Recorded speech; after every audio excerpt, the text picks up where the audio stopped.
Assalamu alaikum wa rahmatullahi wa barakatuh. Kwa majina naitwa Rajai Ayub. Natumia fursa hii kualika na kukaribisheni katika tukio kubwa kabisa la usomaji wa Qur'ani kwa njia ya tajwidi. Hafla ambayo itafanyika katika viwanja vya Mnazi Mmoja tarehe 25 mwezi huu wa 5 kuanzia saa 3 asubuhi mpaka saa 7. Njoo wewe na familia yako kwa ajili ya kuja kusikiliza maneno ya Mwenyezi Mungu Subhanahu wa Ta'ala, Al-Qur'an yajma'una. Na hafla hii vile vile napenda kuwapa ratiba kwa ufupi sana, ni kwamba tarehe 20 itakuwa ni Mwalimu Nyerere pale kuanzia saa 8 mchana mpaka saa 12, na wasomaji wote hawa waliotangazwa kimataifa watakuwepo wakishirikiana na wasomaji wa ndani ya Tanzania.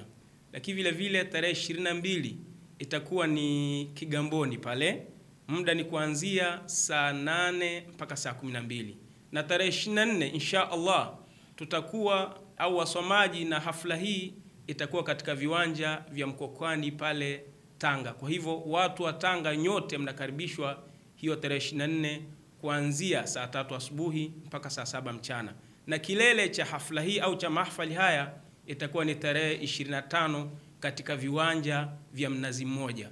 Wakazi wa Dar es Salaam na maeneo tofauti tofauti, nyote mnakaribishwa katika hafla hii kubwa ambayo kwa mara ya kwanza hafalati za Qur'ani zinafanyika katika nchi yetu ya Tanzania.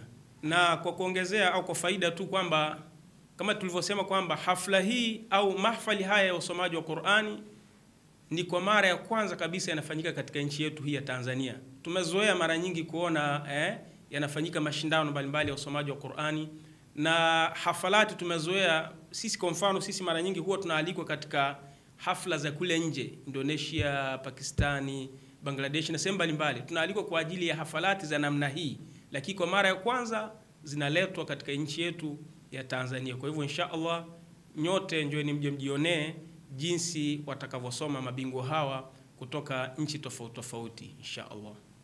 Inna hadha al-Qur'ana yahdi li